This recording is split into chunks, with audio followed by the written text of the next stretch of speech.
ஈரோடிலிருந்து பெருந்துறை போய் அங்கிருந்து சென்னிமலை போகலாம். இத்திருத்தலமானது மிகவும் சிறப்பு வாய்ந்தது.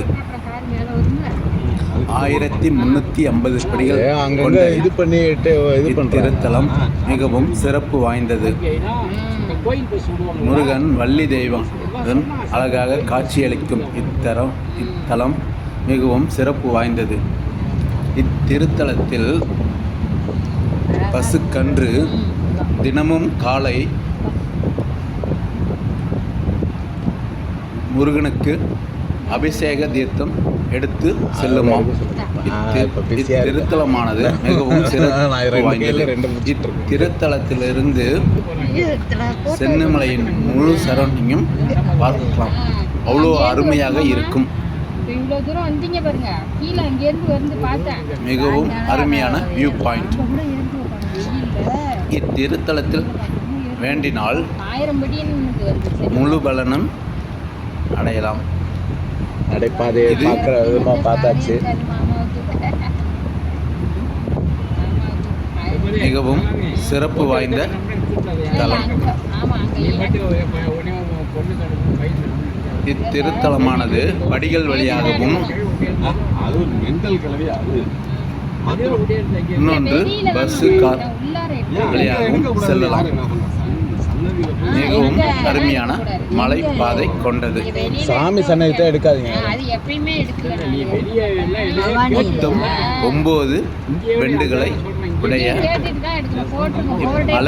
மலைப்பாதையானது மிகவும் அருமையாக அதான் 9 வளைவுன்னு சொன்னேன். அழகான வியூ பாயிண்ட்டையும் மனசுக்கு நிறைவான அகலப்படுத்தினா தான் அமைதியும் வரத்து கொண்டு பெறலாம்.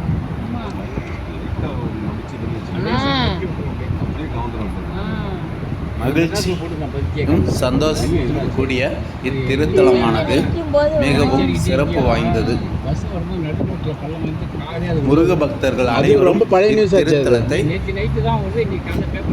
மிகவும் கண்டுகளித்தால் மிகவும் நல்ல வேலை நடக்குது இல்ல. இங்கு வந்து 6 செவ்வாய்க்கிழமை பிரார்த்தனை செய்தால் நிச்சயம் பலனை அடையலாம்.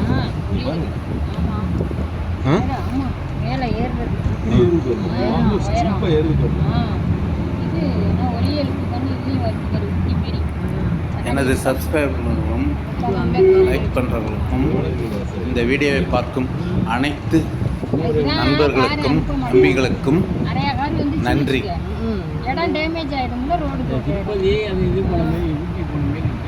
மகிழ்ச்சியாக தெரிவித்துக் கொள்கிறேன். மேலும் புது சப்ஸ்கிரைபர் இதுக்கு முருகன் கோயிலுக்கு மேல 2 கோயில் இருக்கு. அதுக்கு என்ன சொல்றீங்க? இந்த வீடியோவை காணும் முருகன் கோயிலுக்கு மேல ஒரு பாதை, அப்புறம் ஒரு தாய்மார்களுக்கும் அனைவர்களுக்கும் நன்றி. எவ்வளவு தூரம் வந்திருப்பாங்க அப்படின்னா எவ்வளவு ஹைட்டா இருக்கு. எனது வீடியோவில் 9 பெண்டுனா என்னை மன்னித்து கொள்ளவும். இருக்கா? மிக்க மகிழ்ச்சி.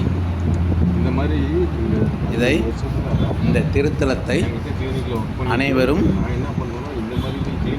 நிச்சயம் பார்க்க வேண்டும். அன்புடன்